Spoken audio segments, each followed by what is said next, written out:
Muslims pride themselves on the doctrine known as tawhid, which is the absolute oneness of Allah. But the problem is here that the Muslims need to understand that there are two creators in Islam.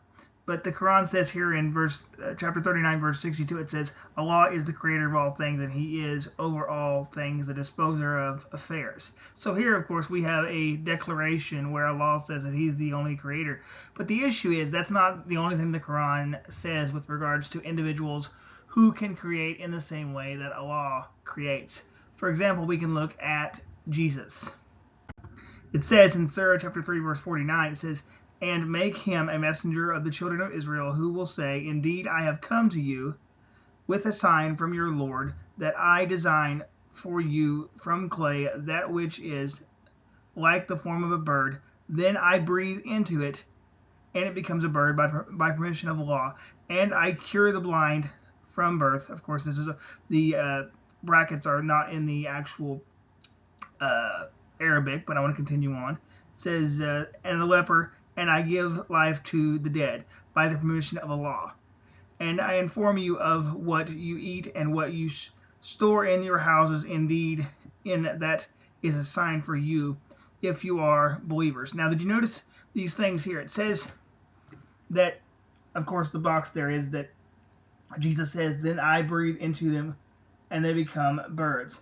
So here we have Jesus breathing life into the birds and they become alive.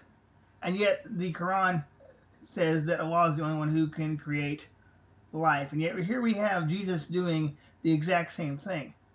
And, Muslims are going to say, well, it's by the permission of Allah. Well, that still causes a problem, because having the permission is not the same thing as having the ability to do something. I'm going to give you an example. Think if you will at basketball for a minute with regards to the individual whom you want to take the last three-point shot when the game is on the line. You either want Larry Bird from the Boston Celtics or Reggie Miller. Now, those two individuals, they have the ability to make the shot, but they have to wait for their coach to give them the permission to do so. So once again, the permission and the ability are two different things. So here, Jesus has the ability to give life, but yet you're going to say that he does it by the permission of Allah. That doesn't matter, because Jesus still has the ability to give life. And so the issue is that either the Muslims have destroyed their doctrine of tawhid because there are two persons within the essence of God, or there are two separate creators, and therefore Islam does not have one God but two. And I want to also make mention, as we wrap up here, is that Islam has taken this story specifically from a 2nd century text, specifically the Infancy Gospel of Thomas. We can see in chapter 2, verse 1 through 5, it says that the child Jesus was 5 years old. After it rained, he was playing at the ford of a lower stream, and stirring up dirty water, he gathered them into pools, and he made them clean and excellent, ordering them by word alone, and not ordering them by deed.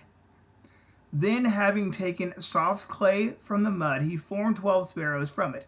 But it was the Sabbath when he did these things, and many children were with him.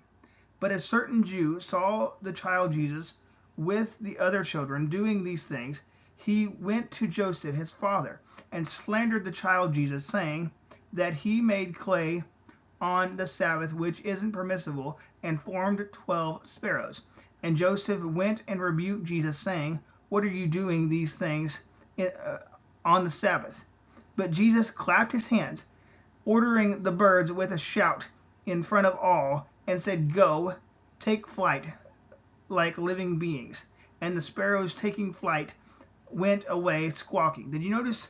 It was by his word that these things happened, that Jesus creates in the exact same way that the God of the Quran does. So once again, either there is two persons within the essence of law, which destroys the doctrine of tawhid, or there are two different gods within Islam, which would therefore disqualify Islam as being monotheistic.